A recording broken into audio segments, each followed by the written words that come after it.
बच्चों, आज हम हिंदी विषय में पाठ 10 नकल यह पाठ पढ़ेंगे। नकल अर्थात किसी चीज़ को देखकर उसी तरह से वापस कृति करना। जैसे हम कभी कभी दूसरों की एक्टिंग करते हैं ना, जैसे कोई बच्चा रहे तो उसे उसकी हंसी उड़ाने के लिए अगर वो एक्टिंग से बोलता है तो हम उसकी एक्टिंग करके उसी तरह से नकल करके उसे चिढ़ाने की कोशिश करते हैं। तो इसी चीज़ पर आधारित है यह पाठ नकल।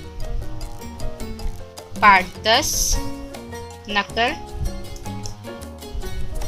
पहले मैं पाठ का वाचन करूंगी, आपको ध्यान से देखना है। इसके बाद मैं बीच बीच में आपको समझाती रहूंगी। प्रशांत की परीक्षा आज शुरू होने वाली थी। ये देखो, ये प्रशांत का घर है, ठीक है। यहाँ पर इसके पिताजी, माताजी, प्रशांत खुद बैठा है और प्रशांत क्या कर रहा है? टीवी देख रहा है, ठीक है। प्रशांत की परीक्षा आज शुरू होने वाली थी। वह दूरदर्शन पर विज्ञापन देख रहा था। पिताजी ने पूछा, क्यों प्रशांत, परीक्षा के लिए तैयार हो? प्रशांत बोला, हाँ पिताजी। पेन पेंसिल ले ली, जूते पॉलिश कर लिए, कपड़ों को इस्त्री हो गई, पानी की बोतल भी भर ली है। पिताजी बोले, शाबाश बेटा। माँ बोली, बेटा देख, कुछ बाकी तो नहीं रह गया है। प्रशांत सिर खुजलाते हुए बोला, माँ सब कुछ हो गया है, बस थोड़ी सी पढ़ाई बाकी है। अब देखो, यहाँ पर सबसे ज्यादा जरूरी हमारे लिए परीक्षा के समय क्या होता है? पढ़ाई करना, जो कि प्रशांत की पढ़ाई ही बाकी रह गई है। गुस्से से माँ बोली, हमेशा विज्ञापन क्यों देखते रहते हो? प्रशांत सहमते हुए बोला मतलब थोड़ा सा सकुचाते हुए, थोड़ा डरते हुए बोला, माँ मुझे विज्ञापन अच्छे लगते हैं, परीक्षा का दिन था। पिताजी स्थिति संभालते हुए बोले। अब यहाँ स्थिति संभालना अर्थात क्या होता है? पिताजी, माँ गुस्से में आ गई थी तो पिताजी ने वहाँ का माहौल संभाला। मतलब कभी कभी क्या होता है, मम्मी गुस्सा आ जाती तो पिताजी सामने आ जाते हैं ना आपके बचाने के लिए। उसी तरह से प्रशांत के पिताजी भी स्थिति संभाल रहे थे, वहाँ का माहौल संभालते हुए बोले कि अच्छा प्रशांत, तुम्हें जो विज्ञापन सबसे अच्छा लगता है उसकी वैसी ही नकल करके दिखाओ। प्रशांत गड़बड़ा गया। पिताजी ने क्या कहा? पिताजी ने कहा, जो विज्ञापन अर्थात जो एडवर्टाइजमेंट आपके प्रोग्राम के बीच में देखो एडवर्टाइज आता है, कोलगेट का या किसी टूथब्रश का या अलग अलग चीज़ों का, चॉकलेट्स का विज्ञापन आता है ना, एडवर्टाइज आता है, उसको विज्ञापन कहते हैं। तो पिताजी ने क्या कहा कि जो विज्ञापन तुम्हें अच्छा लगता है उसकी ही नकल करके दिखाओ। तो प्रशांत क्या हो गया? गड़बड़ा गया। गड़बड़ाना मतलब थोड़ा सा हिचकिचा जाना, कि मतलब ये पिताजी ने क्या बोला? बोला, पिताजी मैंने कोई भी विज्ञापन इतने ध्यान से नहीं देखा है। पिताजी बोले, बेटा जो भी काम करो ध्यान से करो, पढ़ाई भी ध्यान और एकाग्रता से ही करनी चाहिए। परिश्रम और लगन से पढ़ोगे तो परीक्षा भी खेल विज्ञापन जैसी ही मनोरंजक लगेगी। अब पिताजी क्या बोले कि बेटा जो काम करना है, जैसे आप प्रोग्राम देख रहे हो तो उसको ध्यान से ही देखना है कि उसमें क्या आ रहा है। एडवर्टाइज जो आता है उसमें कोई सीख दी जाती है क्या? आप ध्यान से विज्ञापन देखते हो? नहीं। एडवर्टाइज आएगा तो हाँ चलो ये सिर्फ उसके बीच में रेस्ट करने का समय हो गया, ऐसा हम सोचते हैं, लेकिन उसमें भी कोई सीख दी जाती है। तो हमें कोई भी चीज़ देखनी है, जैसे पढ़ाई हम कर रहे हैं तो हमें पढ़ाई भी ध्यान से करनी है, मन लगा के करनी है, ध्यान और एकाग्रता से करनी है। परिश्रम और लगन से पढ़ोगे तो परीक्षा भी खेल विज्ञापन जैसी ही मनोरंजक लगेगी। जैसे कोई भी एडवर्टाइज आता है, जो प्रोग्राम आता है या कोई भी एडवर्टाइज आती है, जैसे प्रोग्राम की कहानी आप बहुत ध्यान से देखते हो तो क्या होती है, हमें वो कहानी याद हो जाती है। या कोई फिल्म आएगी तो हम उस चीज़ को देखेंगे तो हमें वो चीज़ आ जाती है, हाँ ये फिल्म में ये ऐसा था। तो इसी तरह से हमें पढ़ाई भी करनी चाहिए, ताकि हम ध्यान से करेंगे तो वो चीज़ हमें बहुत आसान लगने लगेगी। प्रशांत पिताजी की बातें ध्यान से सुन रहा था। माँ बोली, बेटा, चमकने वाली हर चीज सोना नहीं होती। सभी विज्ञापन हमेशा सही नहीं होते, अतः तुम्हें सही गलत विज्ञापन की पहचान होनी चाहिए। अब माँ ने क्या कहा कि जो चीज़ हमें दिखाई जाती है ज़रूरी नहीं है कि हमारे लिए वो सही ही हो। जैसे विज्ञापन में ही आप ले लो कि बड़ी बड़ी चीज़ें दिखाई जाती हैं, अलग अलग पेंसिलों का एडवर्टाइज आता है, अलग अलग किताबों की एडवर्टाइज दी जाती है, और अलग अलग चॉकलेट्स का एडवर्टाइज दिया जाता है जो कि बहुत महंगे होते हैं। उसके बाद भी हम उसे लेना चाहते हैं, लेकिन वो ज़रूरी नहीं कि जो चीज़ बहुत महंगी है और बहुत अच्छी लग रही है दूर से वो चीज़ अच्छी ही हो।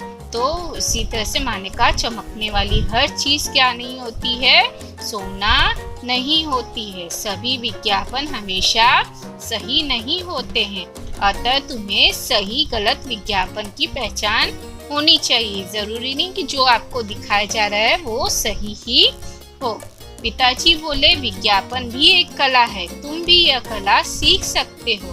प्रशांत बोला, पिताजी, मेरी आंखें खुल गई हैं।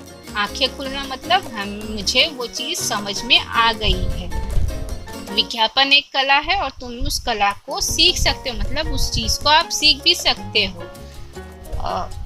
इसके बाद पिताजी को प्रशांत क्या बोलता है कि मेरी आंखें खुल गई हैं, अब तो आप मुझे पाठशाला पहुंचा दे। सुनकर सभी एक साथ हंस पड़े।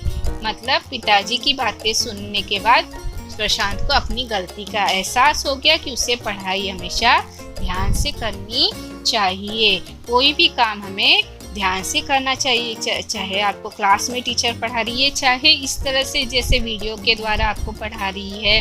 तो इस बात को आपको ध्यान में रखना है कि हमारी जो परिस्थिति है इस समय कोरोना काल की परिस्थिति है, तो ये नहीं कि अगर टीचर वीडियो भेज रही है तो हमें उसको ध्यान से नहीं देखना है, बल्कि ये तो और आकर्षक हो गया है। तो आपको इसे ध्यान से देखना है ताकि आपको ये सारे प्रश्न जो समझाए गए प्रश्न होते हैं उससे हल करने में आसानी हो। तो बच्चों, आपको ये पाठ पढ़ने में पढ़ना कैसे लगा?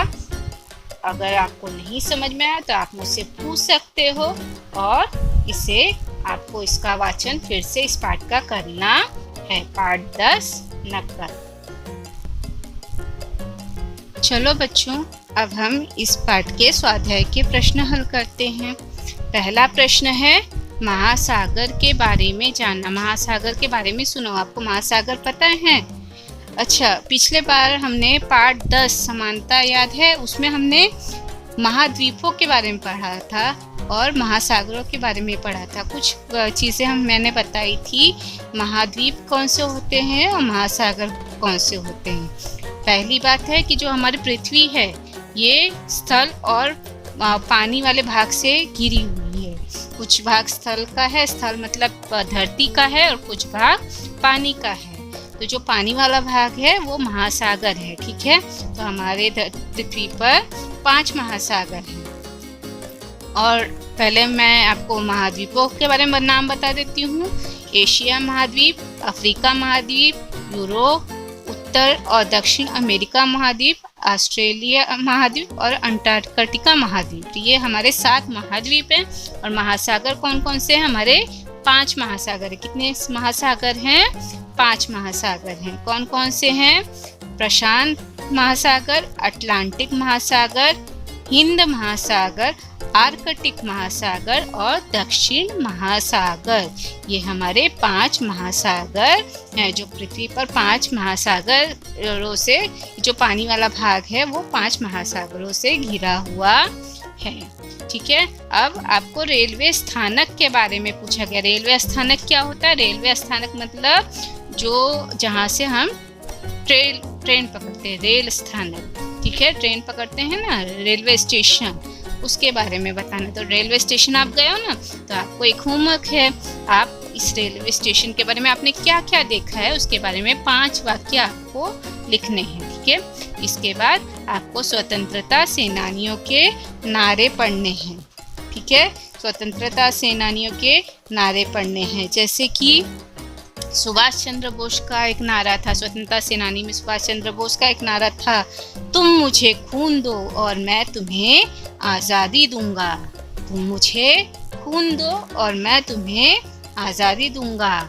इसके बाद एक और स्वतंत्रता सेनानी लोकमान्य बाल गंगाधर तिलक, लोकमान्य बाल गंगाधर तिलक, इन्होंने नारा दिया था, आज़ादी हमारा जन्म सिद्ध अधिकार है। क्या है? आज़ादी हमारा जन्म सिद्ध अधिकार है। तो इसी तरह से बच्चों आपको और भी लोगों के जो नारा है उनके स्वतंत्रता सेनानियों के चित्र चिपकाने हैं और उनके नारे लिखने हैं, अपनी कॉपी में लिखने हैं। इसके बाद हम प्रश्नोत्तर की तरफ बढ़ते हैं। प्रशांत ने क्या क्या तैयारी कर ली थी?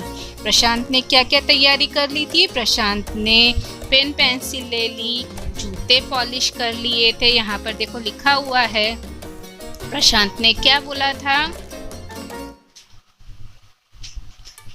प्रशांत ने कहा, हाँ पिताजी, पेन पेंसिल ले ली, जूते पॉलिश कर लिए, कपड़े इस्त्री हो गए और पानी की बोतल भी प्रशांत ने भर ली थी, ठीक है। तो ये प्रश्न आपको उसका प्रश्न लिखकर उसका उत्तर अपनी कॉपी में लिखना है। फिर प्रशांत का कौन सा काम बाकी रह गया था? प्रशांत ने क्या कहा था? प्रशांत ने कहा कि उसका सब काम हो गया है, बस थोड़ी सी पढ़ाई बाकी है। मतलब परीक्षा के समय उसकी थोड़ी सी पढ़ाई बाकी रह गई थी।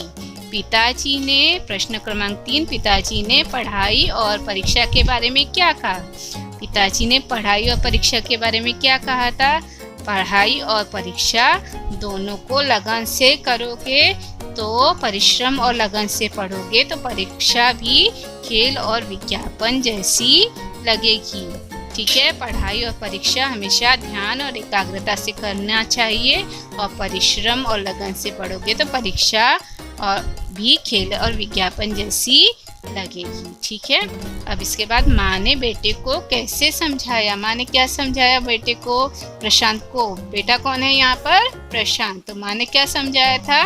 माँ ने समझाया था कि बेटा, चमकने वाली हर चीज सोना नहीं होती है, सभी विज्ञापन हमेशा सही नहीं होते, अतः तुम्हें गलत और सही विज्ञापन की पहचान होनी चाहिए, ठीक है। इसके बाद सभी एक साथ कब हंस पड़े? सभी एक साथ तब हंस पड़े जब प्रशांत ने कहा, पिताजी मेरी आंखें खुल गई हैं, अब तो मुझे आप पाठशाला पहुंचा दें। तब सभी एक साथ हंस पड़े, ठीक है। आंखें खुल जाना मतलब अपनी गलती ध्यान में आना, सच्चाई की जानकारी होना, ये है एक मुहावरा। आंखें खुल जाना अर्थात सच्चाई की जानकारी होना, ठीक है। अब आपको यहाँ पर देखो चित्र दिए गए हैं, इसके बारे में एक एक विज्ञापन बनाना। विज्ञापन मतलब एडवर्टाइज के लिए जो लाइनिंग लिखी जाती है ना, बोला जाता है एडवर्टाइज के लिए जैसे लाइनिंग आती है। तो यहाँ पर देखो चित्र दिए हैं, तो यहाँ पर अलग अलग चीज़ें दी गई हैं, उसके लिए आपको एक लाइन बनाना है। मैं आपको पढ़ के बता देती हूँ, आप अपने अनुसार इसका वाक्य बना सकते हैं। जैसे ये क्या है? दूध है, दूध का चित्र दिया है, तो इसके लिए मैंने एक लाइन बनाई है, शुद्ध दूध पिएं और सेहत बनाएं। फिर यहाँ पर देखो पेंसिल का चित्र है, 3 पेंसिलें दी गई हैं, इसके लिए मैंने एक लाइन लिखी है, लिखे दनादन पेंसिल है टनाटन, लिखे दनादन पेंसिल है टनाटन। फिर यहाँ पर देखो टूथपेस्ट का चित्र दिया गया है, दांत हैं और टूथपेस्ट है, ठीक है। तो हमें रोज दांतों की सफाई करनी बहुत ज़रूरी है ना, इसलिए यहाँ पर दांत और टूथपेस्ट का चित्र दिया गया है। दांतों को चमकाए, कीड़ों से बचाए, दंत सफेदा टूथपेस्ट दंत सफेदा टूथपेस्ट। इसके बाद क्या है, यहाँ पर क्या दिया गया है, ये क्या दिख रहा है आपको, ये है कंपास पेटी। आपका जो कंपास बॉक्स होता है ना, उसकी तरह से दिया गया है। तो यहाँ पर है सुंदर कंपास पेटी, लंगड़ा प्रकार, गोला प्रकार, बनाए भिन्न भिन्न आकार। अब यहाँ पर देखो लड़की क्या लगा रही है, बालों में तेल लगा रही है। चाहे किसी का भी तेल हो सकता है, मैं यहाँ पे समझ लो, मैं इससे समझती हूँ आंवले का तेल। ठीक है, मैंने इसके लिए लाइन बनाई है, वाक्य बनाए हैं। शुद्ध आंवला तेल बालों को काला घना बनाए। शुद्ध आंवला तेल बालों को क्या बनाए, काला और घना बनाए। फिर यहाँ पर देखो क्या दिख रहा है, ये है साबुन। ठीक है, साबुन तो पहचानते हो ना। तो दुर्गंध भगाए, सुगंध फैलाए, साबुन सुगंध बहार। साबुन सुगंध बहार। तो अच्छा लगा ना आपको। तो बच्चों इस तरह से आपको वाक्य बनाने हैं। अब बच्चों यहाँ देखो, संतुलित भोजन में कौन कौन सी चीजें आती हैं, यहाँ पर कौन कौन से पदार्थ होने चाहिए, वो आपको यहाँ पर कुछ नाम दिया है, आपको सही गलत करना है। संतुलित भोजन मतलब हमें रोज के लिए उपयोगी जो होता है वो क्या क्या होना चाहिए, ये हमें यहाँ पर बताया गया है। देखो यहाँ पर प्रश्न है, संतुलित भोजन में कौन कौन से पदार्थ होने चाहिए, यह बताओ। यहाँ पर नाम दिया है, देखो, रोटी, दूध, आइसक्रीम, डबल रोटी, पिज्ज़ा, हरी सब्जी, भात, चॉकलेट, बर्गर, बिस्किट, पोहा और दाल। ये इतना सारा नाम दिया है। अब इसमें क्या क्या चीज़ हमारे लिए बहुत ज़रूरी होती है, संतुलित भोजन में हमें रोज क्या क्या लेना चाहिए। रोटी लेनी चाहिए, हाँ रोटी लेनी चाहिए। इसके बाद दूध लेना चाहिए, हाँ। आइसक्रीम लेना चाहिए, नहीं। डबल रोटी लेनी चाहिए, नहीं। डबल रोटी अर्थात ब्रेड, पीज और पाव, ये सब रोज नहीं खाना चाहिए, कभी कभी ठीक है, लेकिन रोज नहीं खाना चाहिए। पिज्ज़ा रोज खाना चाहिए, नहीं। हरी सब्जी रोज खानी चाहिए, हाँ। भात रोज खाना चाहिए। चॉकलेट रोज खाना चाहिए, नहीं। बर्गर रोज खाना चाहिए, नहीं। बिस्किट खाना चाहिए कि नहीं चाहिए, नहीं, रोज नहीं खाना चाहिए, उसे अपनी आदत नहीं बनानी चाहिए। पोहा रोज खाना चाहिए, दाल भी हम रोज खा सकते, तो ये हमारे संतुलित भोजन में होने चाहिए। तो बच्चों मैंने आज आपको पाठ पढ़ के सुनाया और उसका स्वाध्याय भी कर बता दिया है, तो इसको आपको अपनी कॉपी में लिखना है।